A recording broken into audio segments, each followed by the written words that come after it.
different. Hands off Venezuela. I'll fucks with that. Should we see what bro's talking about? Venezuela. Brother, I like your sign a lot. Could I ask you about it? Yeah, sure. All right. You are live on No Jumper, brother. What is Hands Off Venezuela? What's going on for those that don't know? So for those who don't know, right now the U.S. is trying to destabilize Venezuela again, to trying to take its resources by claiming that the government is in cahoots with narco traffickers. While we all know that the CIA, like there's a 60-minute segment that shows that a general that was smuggling was actually a CIA asset. Wow. So it's like kind of like mirroring what happened with the Iran-Contra. Yeah, it sounds like El Salvador in the 80s. Yeah, definitely. But this was in the 90s when Venezuela is still not in a socialist government. Okay. Yeah. And why do I keep hearing about Israel's involvement? The Venezuelan government has been very outspoken about the genocide that's currently going on in Gaza. So if you have a legit government calling you out by name and word, calling it a genocide, saying that you're committing genocide out loud, I don't think you're going to like as Israel hearing that, like when having that. They don't want to get put on blast. Yeah, they don't want to get put on blast. You could insinuate it and be fine with it, but like they don't want to be called out for what it is, because like there's meaning, like legally there's meaning to those words, like so there's retribution, but. Well, at the end of the day, it's money in politics.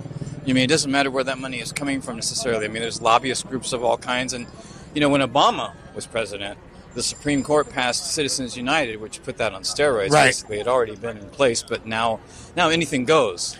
And we're seeing the influence of AIPAC in practically every part of our government. You know what I mean? So it's like, and even Trump, I think at the Knesset even admitted, to the world that, we're getting all this money from, Miriam Ellison and all this. And, the irony of this event here is George Soros funds a lot of the No Kings events.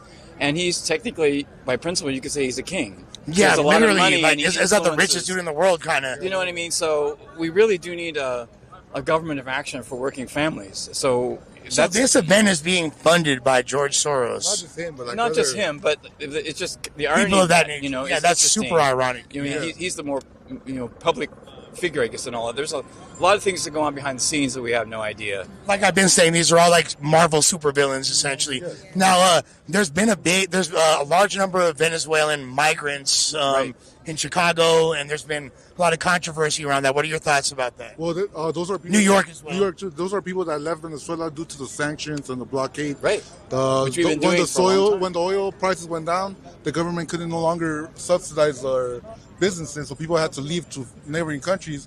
And then when the Biden administration came in, they had a more relaxed borders policy that allowed, and then there was a lot of the Zionist groups were involved in funding a lot of organizations that were helping to bring migrants, making them believe that they're going to have great benefits.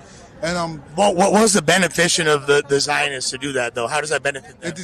There's attempts to destabilize like the modern electorates. Like you are able to switch the demographics of an electorate. Interesting. Well, that's the thing is that the ruling class even to some extent is divided because they have a choice. How do you want to grow your economy? How you want to create an economy? You either do it through economic development by going into countries like, say, for instance, Russia or China. They'll go into Africa, Ethiopia or Burkina Faso, and they'll actually invest in the countries, and help them develop. You know what I mean? And that's what basically Gaddafi was doing. In Africa back in the day, and unfortunately, I know that for a fact, because I had a roommate in overseas that at the end of the 80s that basically confirmed that I'm the reason why I'm here is I'm going to school because of the Gaddafi government for free. I've heard that too from people. That they were the strongest economy at the time, and then we bombed them back to the Stone Age. Remember? Literally, we came, we saw it. He died. And now slavery is back in their country. That's right, and it's Sudan's going crazy too. So China and Russia could invest in countries, create economic development for those countries and also within, right? So the same thing can happen here. Like, of course we should support, peace talks. It doesn't matter if it's Trump and Putin or Joe Schmo and Bill Haley, whatever, it doesn't matter. We need peace. And 1,000%. And the peace bridge, would be great economic development for both the United States and Russia, because this has been discussed over 100 years. It's a peace bridge between Siberia and Alaska. That's why they met in Alaska. People don't know that. The Bering Strait. The Bering Strait. They talked about this.